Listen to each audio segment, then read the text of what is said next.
The more times I get sick and recover, the less I fear getting sick.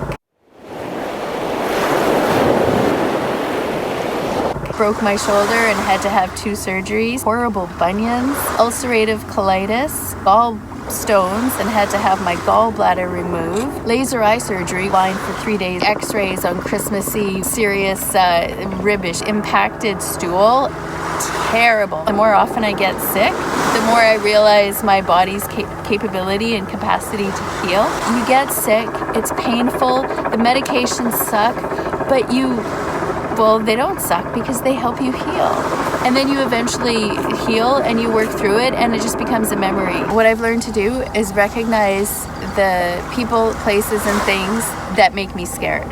So for instance, I find it really scary and depressing to watch the news and even talk about things that I can't control. I do not focus on the things that make me afraid because it just feeds the fear. Another thing I find really helpful is to realize that fear comes from a story that I tell myself.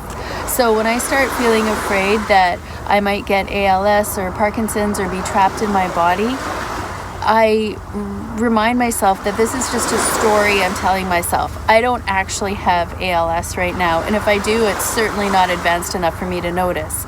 I'm not lying in a hospital bed. I'm not trapped in my body.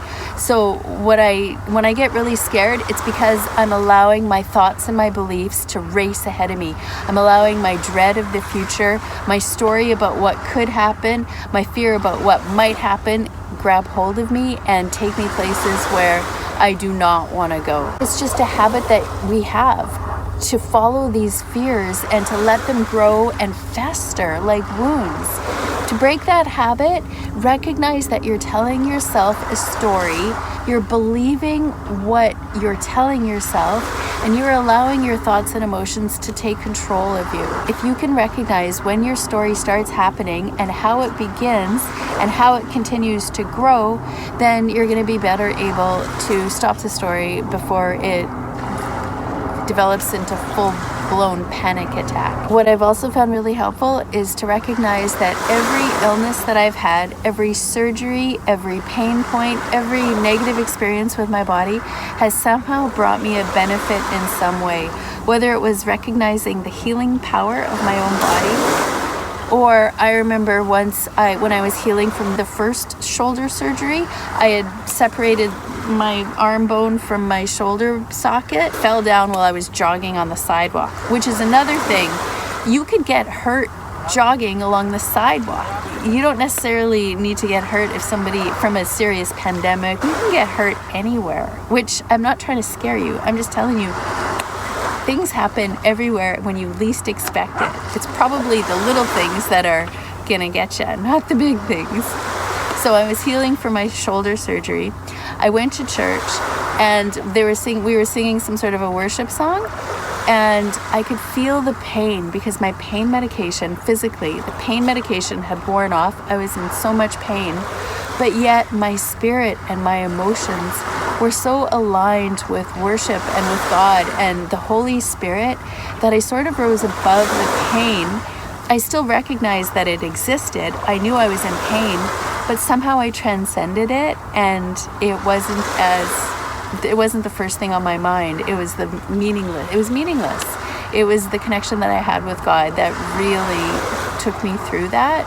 And so that was one of the positive things that happened after when I was healing from my shoulder surgery. Every time I do suffer in some way, I somehow grow and have something to share and something to offer. Another thing that helps me, this is one of the most powerful statements. Reality is nicer, kinder, and more gentle than everything that you could imagine. For example, if I imagined standing in extreme pain trying to worship God in church, it sounds horrible. It sounds like, oh, I'd never be able to do it. But reality was easy and beautiful. Think about something you were really scared of happening, and then it happened. Chances are it wasn't nearly as bad when you were going through it in reality than it was in your imagination, because our imaginations run wild. Another thing that helps me is knowing that I'm not alone through it. If I do happen to get sick from a virus, or if I get cancer, Or if the colitis flares up and I have to get my colon removed, I'm not alone through it. I know I'm not alone through it. There's this presence that I feel that makes me know I'm not alone. Listen. We've got ships, waves. There's so much beauty and love and joy in this world. Why focus on the possible horrible things that could happen to you? Explore different ways to cope with your fear. Find what works for you, because what works for me and for Joe next door is not necessarily going to work for you. You need to find what works for you, and that involves trying different things, sticking with it for a while, and seeing if it works for you. Take good care of yourself, because you are worth taking good care of. Mwah.